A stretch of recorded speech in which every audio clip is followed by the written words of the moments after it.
Apakah perbuatan maksiat yang kita lakukan disebabkan juga oleh Allah, Ustaz? Kalau yang antum maksud disebabkan oleh Allah, apakah Allah juga yang kemudian mengizinkannya terjadi? Jawabannya ya. Jawabannya ya. Karena tidak ada apapun yang terjadi di permukaan bumi kecuali dengan izin Allah. Kalau itu yang ditanyakan. Tapi kalau seandainya yang dimaksud dalam pertanyaan ini adalah apakah Allah yang memaksa saya untuk berbuat maksiat? Jawabannya tidak. Soal kita ingin beribadah, soal kita ingin bermaksiat, keinginan manusia. Sebagaimana orang yang beribadah bukan paksaan Allah kepadanya untuk beribadah, demikian juga perbuatan maksiat bukan paksaan Allah kepada hamba untuk berbuat maksiat. Namun sayang, pertanyaan lebih banyak kepada arah maksiat dibanding kepada arah ibadah. Sebenarnya kedudukannya sama persis. Orang yang pergi sholat tidak pernah dipaksa Allah pergi sholat. Sebagaimana orang yang pergi ke tempat maksiat tidak pernah dipaksa Allah pergi ke tempat maksiat. Sama, persis kedudukannya sama. Itu keinginan manusia yang ditakdirkan Allah terjadi. Yang satu ingin pergi sholat, Allah takdirkan terjadi, lalu dia mendapatkan pahala. Yang satu ingin ke tempat maksiat, Allah takdirkan terjadi, lalu dia mendapatkan dosa. Allah zalim? Tidak. Yang ini ingin taat, Allah takdirkan terjadi, dia mendapatkan pahala. Yang ini ingin maksiat, Allah takdirkan terjadi, lalu dia mendapatkan dosa. Masing-masing sama. Ini karena keinginannya beribadah, Allah berikan dia pahala. Ini karena keinginannya berbuat maksiat, Allah berikan kepadanya dosa.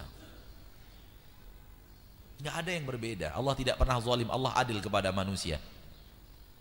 Ada orang yang ingin berbuat maksiat, Allah tidak inginkan terjadi, nggak jadi. Sebagaimana ada orang yang ingin berbuat taat, Allah tidak ingin terjadi, tidak terjadi.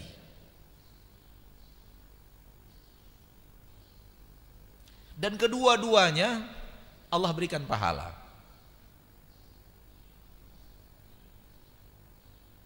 Ingin berbuat taat, nggak jadi melakukannya, Allah berikan pahala. Ingin berbuat maksiat, nggak jadi melakukannya, benar-benar nggak mau, udah ini salah, Allah berikan pahala juga, subhanallah. Baru kemudian Allah berikan dosa kalau ingin berbuat maksiat, lalu kemudian terjadi maksiat yang kita lakukan itu, baru dapat dosa di situ. 3 pintu pahala, 1 pintu dosa. Taat ingin kita lakukan, Allah takdirkan terjadi, ini tidak ada khilaf. Taat, ingin taat tapi enggak terjadi, pahala.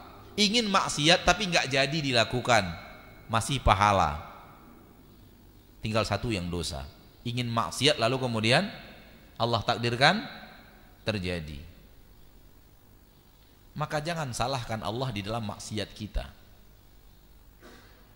Yang ingin maksiat itu kita, yang ingin mencarinya kita, yang ingin melaksanakannya kita, Allah mentakdirkan terjadi.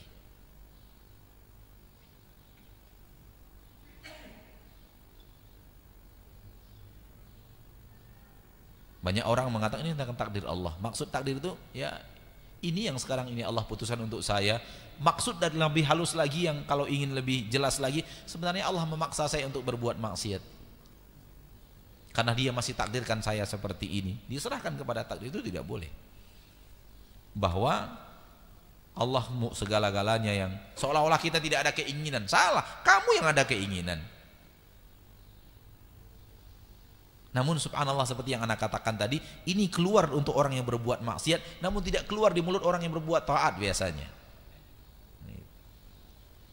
Fahamlah kita bahwa itu dari syaitan la'natullahi alaihi. Bolehkah zikir pagi dan petang digabungkan dengan 1 amalan setelah sholat fardu? Wallahu alam, kita dengar, tanyakan kepada para ahli ilmu. Kalau di waktu sempit boleh.